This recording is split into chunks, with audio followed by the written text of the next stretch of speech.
my next anime review, I am doing the film MIRAI.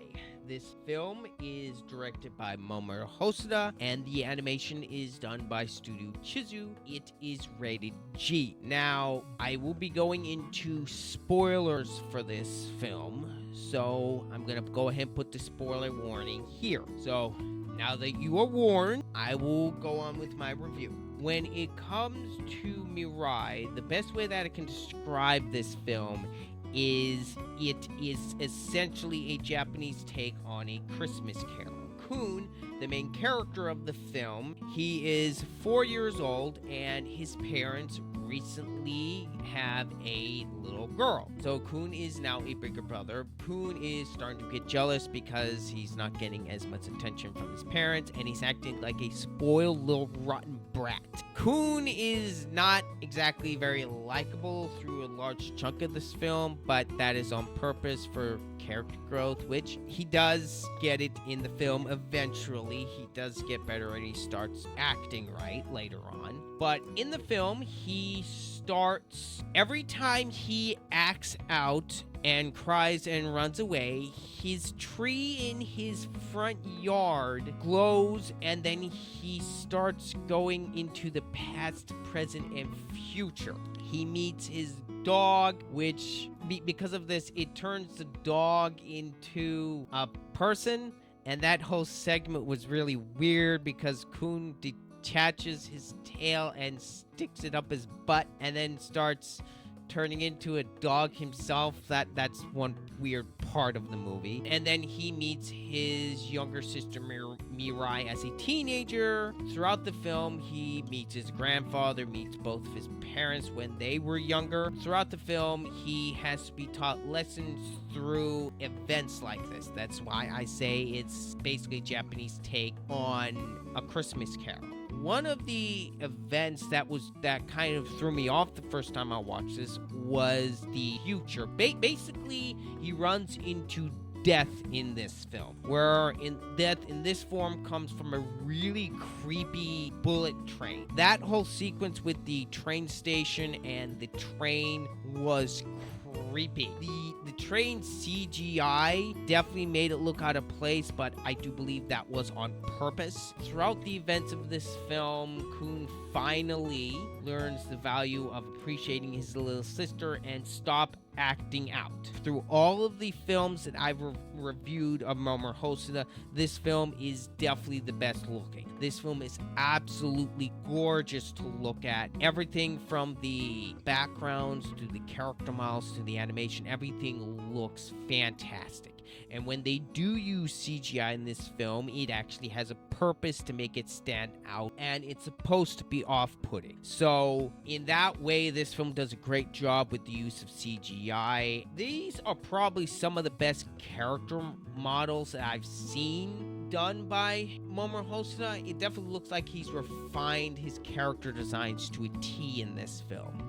The music for this film is great. I really enjoyed it, and same with the intro and ending theme of the movie. I do think those are great as well. And the characters overall, I thought were very charming, aside from Kun, which he was acting like a spoiled brat through the movie, but that's on purpose. Regardless, Kun's not the most likable protagonist out of Mamoru Hosoda's films.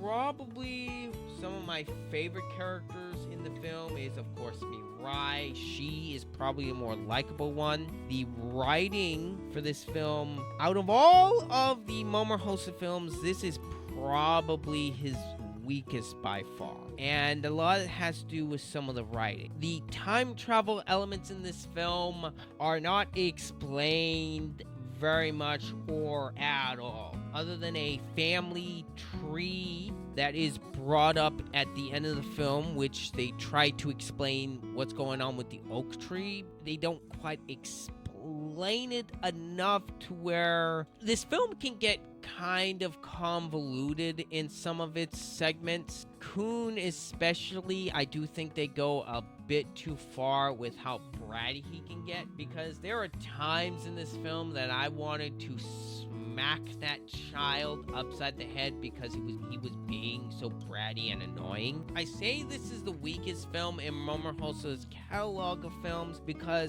in order to really understand what's going on, it definitely helps if you watch all of the other Mamoru Hosoda films. Between the time travel and including some of the pacing of this film, the pacing is hit or miss in this film. Some scenes go on for way too long and some scenes aren't given enough, and some elements like the time travel aren't explained all that well in this film.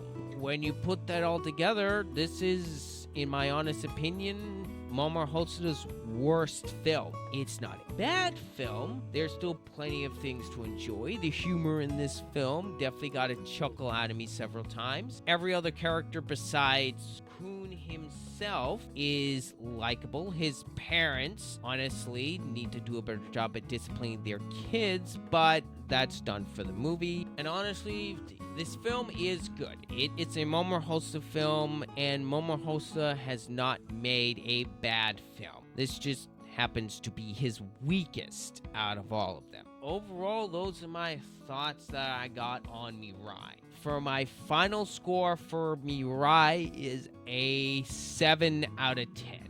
This film has plenty of issues. It's got some issues with the pacing, it's got issues with some of the writing, and Kun as a character himself can be very grating and annoying, but thankfully he does get better throughout the film. But to balance that out, this film is absolutely gorgeous looking. It's got some great comedy at times.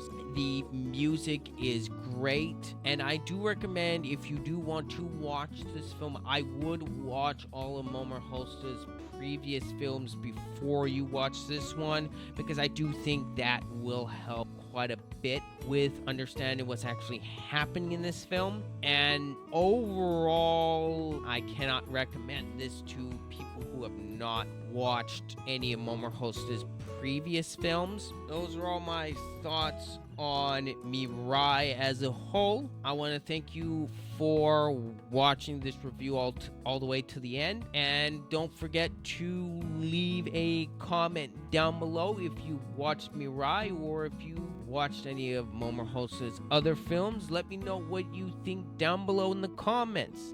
And please don't forget to leave a like on the video. That definitely helps. As always, this has been Ryder. I'm out.